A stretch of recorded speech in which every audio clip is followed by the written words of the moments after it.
Principal Matters Podcast, episode 428.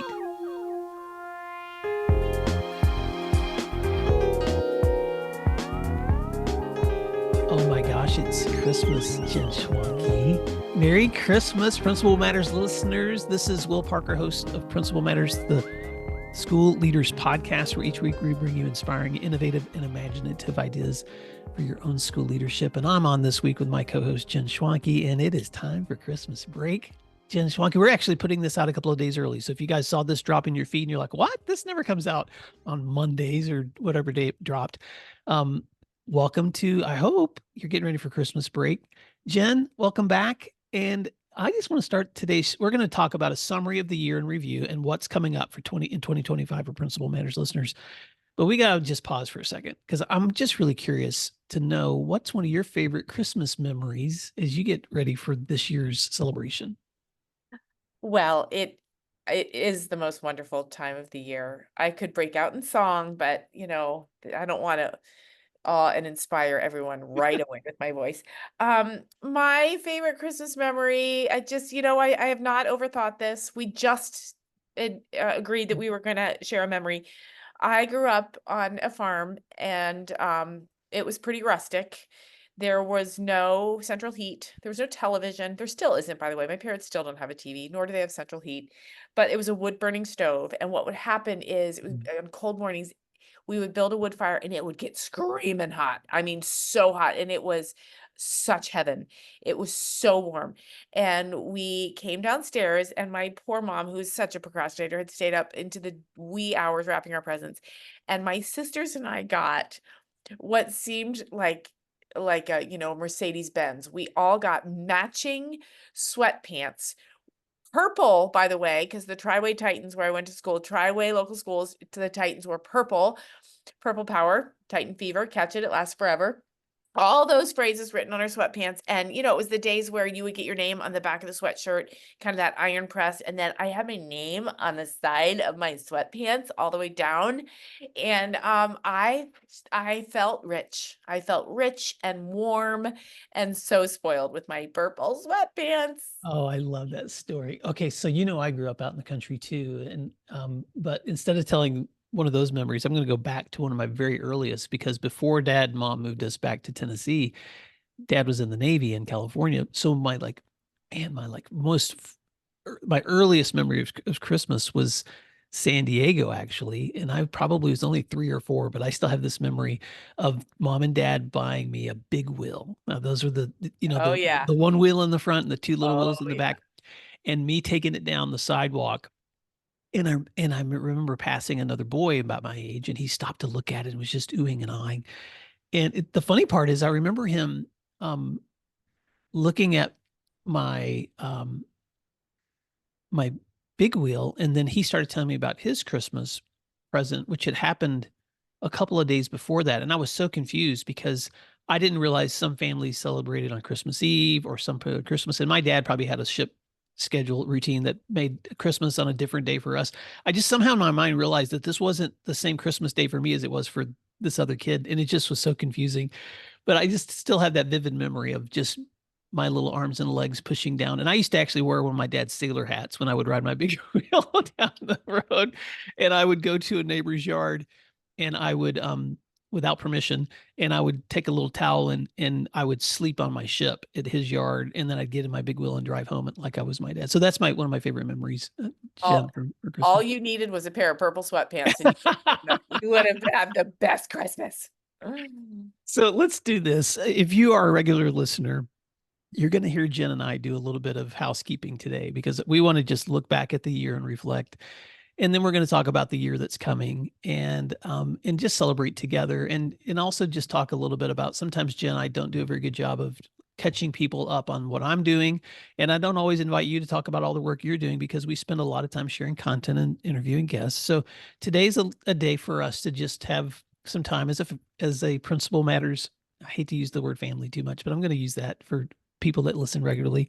And if this is the first time you've listened to this show, you may just want to stop and go back and listen to the archives version so you have a sense of what the show's normally like. But we really want to do 3 things in the show today. One, I just want to celebrate the year we just finished and thank many of the guests and topics that we covered.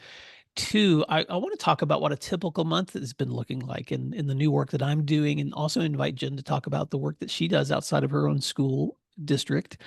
And then I want to talk about what's in store for Principal Matters in 2025, because we have a lot that's going to be coming up this next year. We don't want anyone to be surprised, but we also just want to invite you to be a part of it too. So, Jen, I'm just going to first begin with kind of a summary of this past year. We had the privilege of hosting so many other leaders, and you took on the new task of being a chief interviewer. So it's not just me anymore now doing these interviews. You are too. And we began the year with I began the year interviewing Mark Goretz, who's an Australian retiring principal who loves to talk about, riding the waves of change. And then you and I dove into your new book on conflict management, which was a huge part of the year. I also got to interview Flip Flippin, who is the founder of Capturing Kids' Hearts, Melissa Barlow, who's an Oklahoma Principal of the Year. She has such an amazing strategy on connecting students to caring adults. And then you interviewed Dr. Rob Russell and Dustin Miller on some of the great work and research that they're doing. I will include a list of all of the shows that we hosted from this past year, but I just want to mention a few others. Middle school expert Phyllis Fagel just wrote a fantastic book on the superpowers for middle schoolers, and you interviewed Alyssa Gallagher on messy leadership, and then even as we're recording this episode, I'm just thinking about the year that we wrapped up. I got to interview Dr. Jim Van Allen, who wrote The Energy Bus for Schools, that he co-authored with John Gordon. And David Yeager was probably, I don't want to like try to rank guests. I'm just telling you in terms of resources, his book, 10 to 25, The Science of Motivating Young People, has become one of my best go-tos all year long. And so just getting the privilege to interview him has been amazing. But and then we wrapped up the year with a good friend and inspiring mentor, George Couros. It's actually his work that I was examining probably 12 years ago when I was like, how does someone even create a blog? And so George was the first person I discovered doing that, Jen. So I just want to say thank you to every guest who contributed, to every leader who was a part of the show. And those of you who I did not mention, it's not because you weren't important, but Jen, thank you also for the time you spent interviewing guests.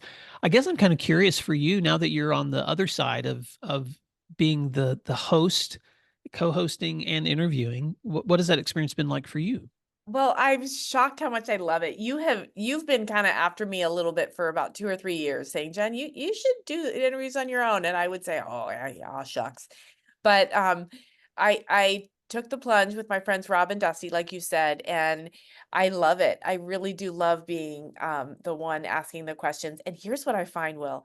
I will meticulously prepare for these interviews, and I will write all these questions and I'll send them to the guest, and we get through like 2 because it's so fascinating. There's so much depth of experience and skill and talent out there with these leaders, and I just want them to share their brilliance with your listeners. So I found it to be a great delight, and I want to keep doing it. So I appreciate you giving me the opportunity, and I want to say a huge thank you to all of our guests, whether you've spoken to Will or myself.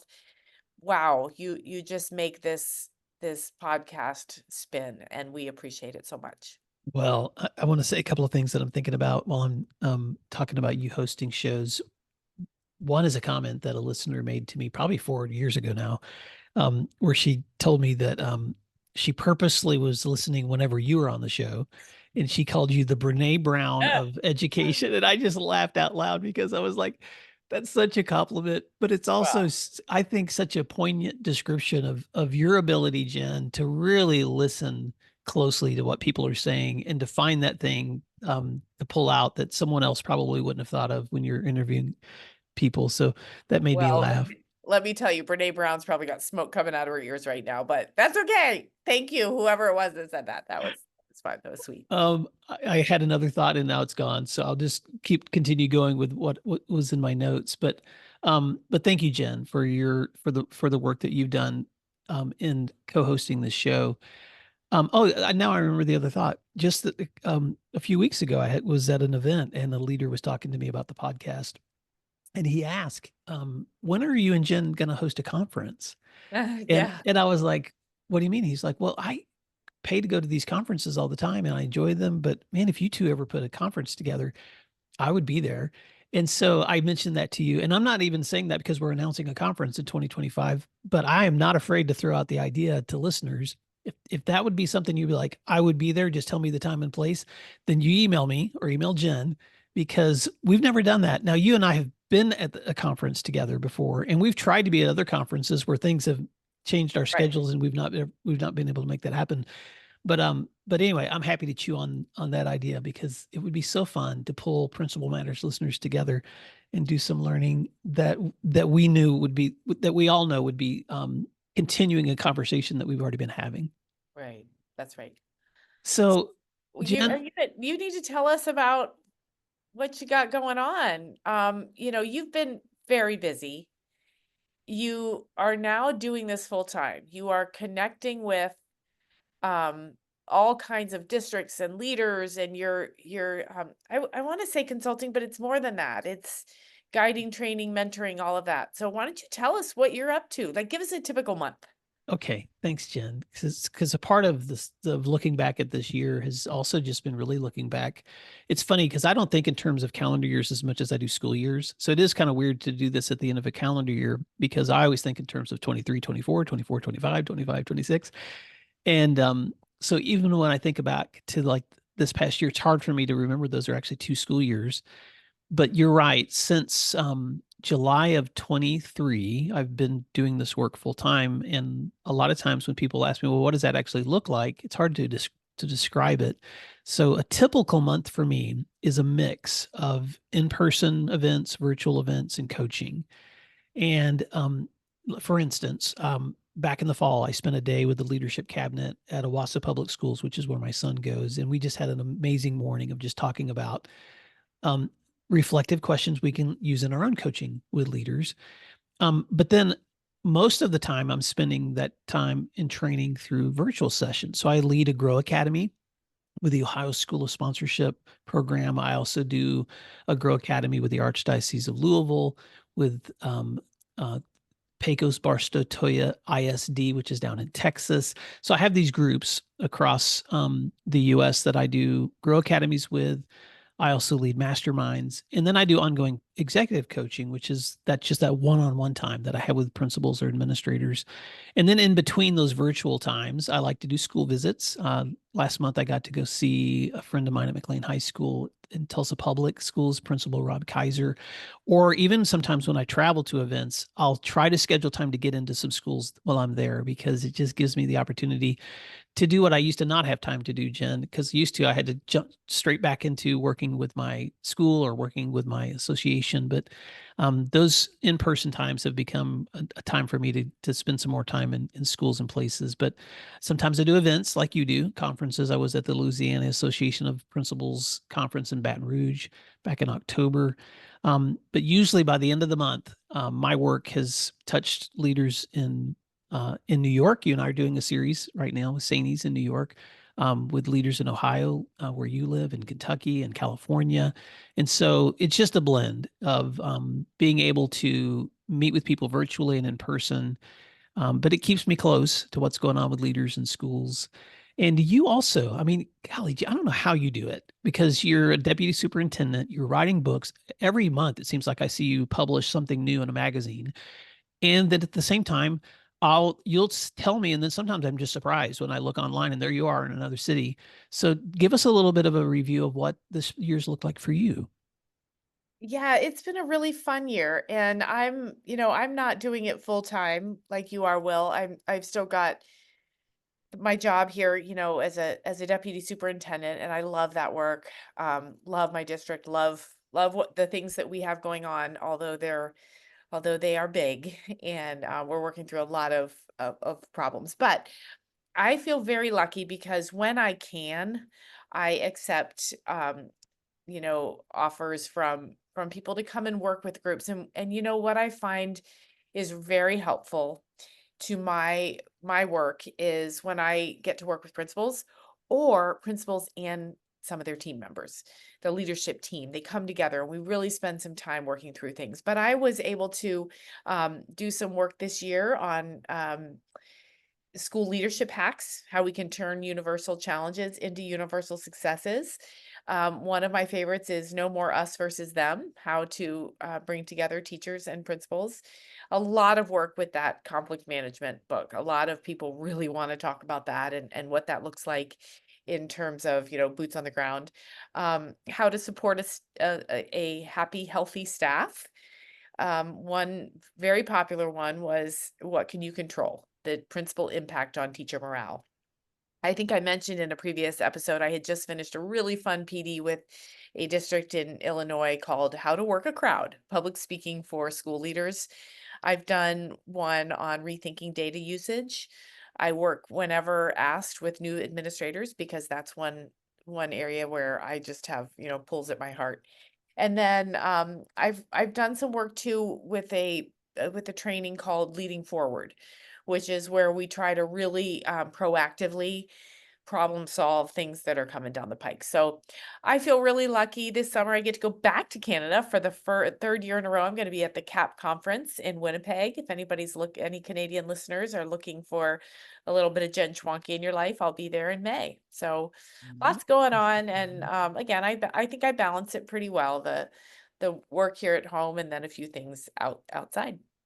Well, you know how much I love to cheer you on. And it just gives me so much joy every time I see you exercising your strengths and your gifts because, years ago when we discovered each other through this work and I saw you were presenting at an Oklahoma event virtually, and a colleague of mine, Dr. Gracie Branch, who works in the ESP now, back then we were colleagues with the principals associations in Oklahoma. She'd invited you to just jump into a conversation with principals. We were leading through a book study of yours. You're the principal, now what? And as soon as you jumped in that conversation, I was like, oh my gosh, I'm going to be emailing Jen Schwanke to get her as a guest on my show, which that's where it began. Right. And then I was just like in my brain, I finally just told you one day, I would really love to have a co-host. And you were like, all right, well, don't just say it. Let's like talk about how we can make that happen. So we made it happen. And so it's been so much fun ever since then.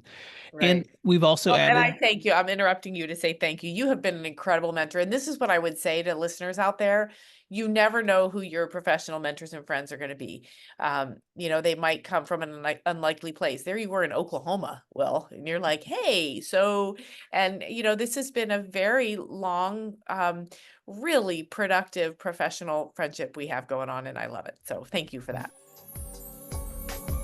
let's take a moment to thank our sponsors, and then we'll be right back.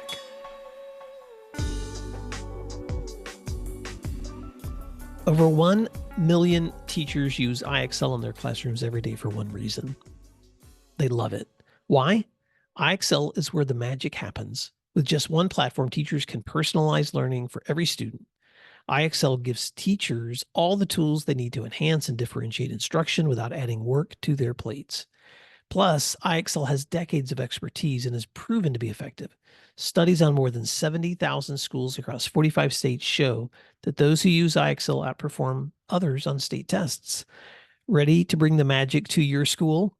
Visit IXL.com/PM to learn more.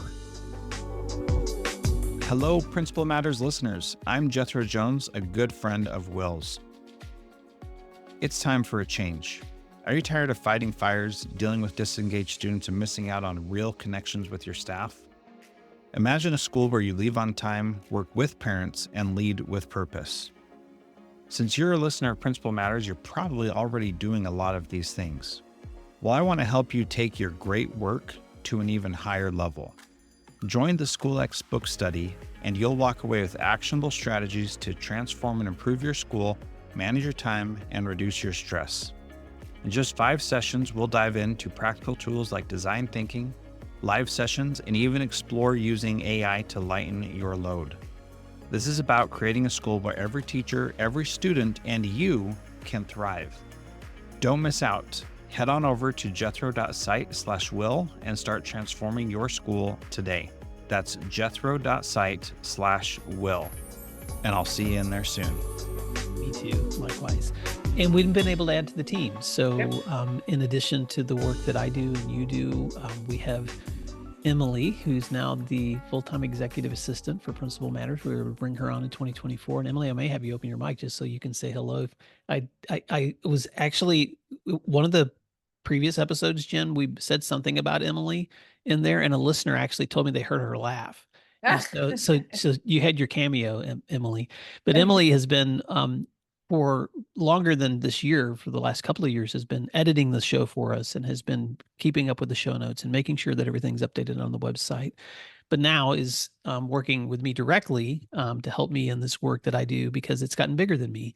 And Jen, not only has it gotten bigger than me and you and Emily, but I've even been bringing on friends of ours that we call Principal Matters Associates. So besides you and me, we've got friends like Don Parker, Timothy Alexander, Jason Jadamski, Lisa Perry, Erica Bear, Tiffany Burns, Jeff Springer, Nick Davies, Rachel Edo Eckett, Tamika Highland, Frederick Buskey, Anne Marie Ma, Dan Kelly, Donna Hayward, Bo Brannon. These are friends of mine that also are just doing extraordinary work in their own spheres of influence. And we were able to invite some of them to the series that we're doing with the group in New York this year to just take turns in virtual presentations. So that was one of my goals last year, was to expand the work even beyond us. And so that's been really exciting as we look forward. But we've got some changes coming up with the podcast too. And so listeners, if you've stayed with this conversation this long, just a heads up that as we step into 2025, we're going to beta test something. And this is Will's effort to practice what I preach, which is, if I have an idea, instead of just going in full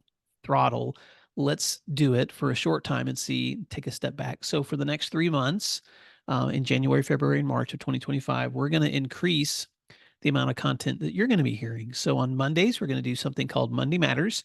It's going to just be a short update from me or from Jen on what's happening in our work and any lessons we're learning directly working with education leaders.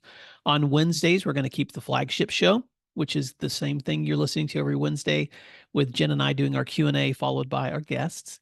And then on Fridays, we're going to start dropping encore episodes, because we have 420 plus like archived episodes.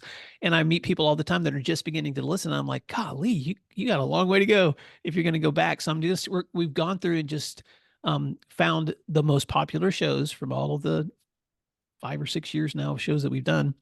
And we're going to be dropping those on Friday as additional content. So stay tuned and tell us what you like, and send us suggestions if you have ideas for content or guests or other topics that you'd like addressed, because we're excited about the changes. Jen, anything you want to say about the new format? Because we're going to be busy. No, I don't want to say anything, except I'm really excited about it. Listeners, Will proposed this, about a month ago. You said, hey, I think we're going to go bigger.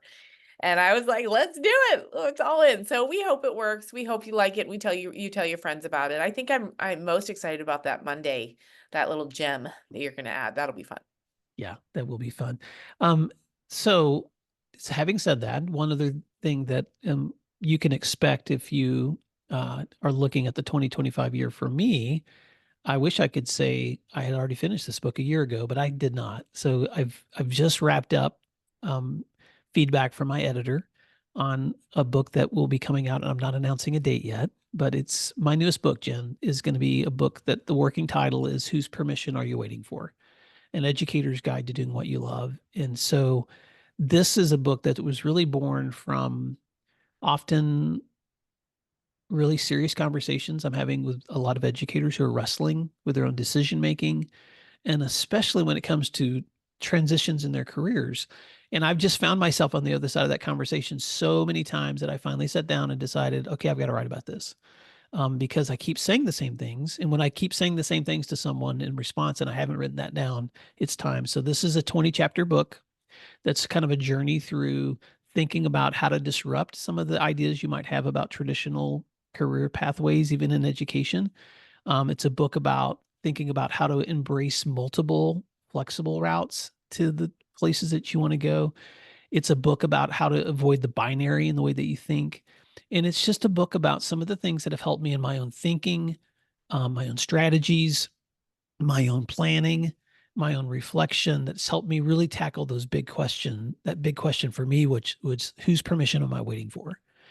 And so this is going to be different than any book I've written before, because a lot of the books I've done before have been very practice and skill centered, or even my book on self-care for educators was very reflective, but this one is a little bit different. So I'm nervous, but I'm really excited just to share my own personal stories, but some of the steps that I think would be really helpful for someone who's really thinking about what's next for me and how do I make sure that I get to really connect my strengths with the things I'm doing. Right, right. I can't wait to read it. I think you've had this book rattling around in there for several years. And it's exciting when you get it back from the editor, because then it's real, right? And it does make you nervous, because you're putting your heart and soul out into the world, and people get to read it and then judge it. And so I'm sure it's going to be fantastic. I cannot wait to hold that thing in my hands. Thanks, Jen. Well, as we wrap up, I just want to say a couple of things. And then, Jen, it's hard for me to, none of us can predict the future. So, but I want to offer some best wishes to listeners as we wrap up this year. And I know we started off the conversation with favorite Christmas memories. And so, man, I'm gonna ask a really reflective question. As you think about your 25, what's an aspiration or something that you would love to see for yourself, your family, your work? I'll go first if you want me to. But for me, I think when I think about all the aspirations that I have, at the end of the day, I want to make sure that I still have time for the people I love the most. Because man, we're busy and we're all working, and even with all the goals I just shared that we're going to be doing for this show, and my work means so much to me because it's hard to separate your identity from you and your work. But at the end of the day, as much as my kids even one of my daughters works for me, so as much as my kids will appreciate and uh, give me kudos for doing good work, that's not who they love. They love dad, or my wife loves me for me. So I just want to make sure that as I'm stepping into 25, that I'm also taking time to spend time with the people I love the most. And so that's a hope I have as I look for the future. What about you? And listeners, by the way, he just sprung this on me. We did not talk about this. Well, so here's what I think. I'm talking to all my sisters out there, maybe age 45 to 55. I'm 50. I'll be turning 51 soon. And what I'm really grappling with is my physical endurance in ways I never had to think about before. I get really tired. Things hurt. And, my mom, who's 80, would laugh at me and say, "Oh, you ain't seen nothing yet." But it's really accepting who I am physically, mentally, professionally, emotionally, familially, and not trying to fight back against something that's natural and true. So that's my journey. Maybe I'm not the um, 8-minute miler that I was 10 years ago. I'm certainly not the 6-minute miler that I'd like to be, but maybe I'm a walker, and maybe I don't work quite as late because I'm more efficient and I don't have to. So I think I said to my sisters out there, but I don't think it's just um, a binary thing. I think a lot of us, as we get more experienced and we get better at what we do, we also have to constantly be shifting how hard we press ourselves. Man, Jen, that's what they call you, the Brene Brown of education. That was just Renee somewhere going, stop saying that. that was so helpful. And okay, just because it's my podcast and I can do this, I know we need to wrap up, but I'm just going to say in reflection of what you just said that I've talked to my wife about this so many times. Like you can almost find a book on everything, like Yeah. a book on how to raise kids or how to finance or how to, even like the book I've written on whose permission are you waiting for? There's lots of books out there on pathways and self-improvement and all those kinds of things.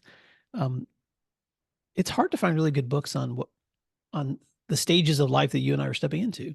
Right. And sometimes it seems like you have all these really great help books on the early parts of your life and career, but that I know maybe we can do a whole nother episode on that at some point, because that is what you said is just so important and true to just recognize. But I think it's important at every age.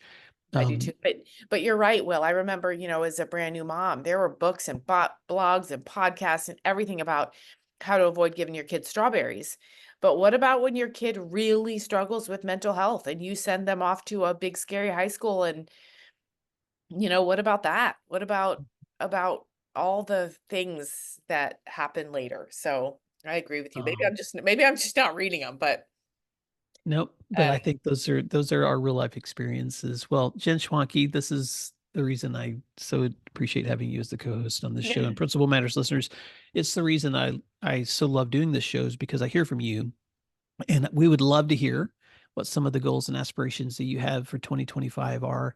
And you don't have to wait. You can do that multiple ways. You can email me at will@williamdparker.com. And Jen, how can they reach you? They can go to jenschwanke.com, and there's a form they can fill out that'll send me a direct email. So please do that. We're both available for any of you. Just reach out. Well, I'm going to do something that a guest of mine recently did, and I'm going to share my cell phone number, because sometimes people just they have great intentions of emailing, but they don't. So if you want to shoot me a text and like a photo of you enjoying Christmas, I will I'll dance every time I get one. So 918-698-3770 is Will's phone number. So if you want to send me a message, feel free. And if I get some cool photos, Jen, I'll be sending them your way. Perfect. Happy holidays, everyone. Happy holidays, everyone. And please enjoy yourself, your families, and best wishes on your new year. Until next time, thanks for doing what matters.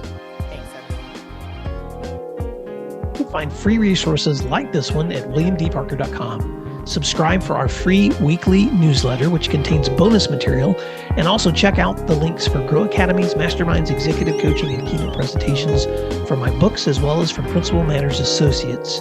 You can find out more under our speakers tab at williamdparker.com. Thank you for learning together, and thank you for doing what matters.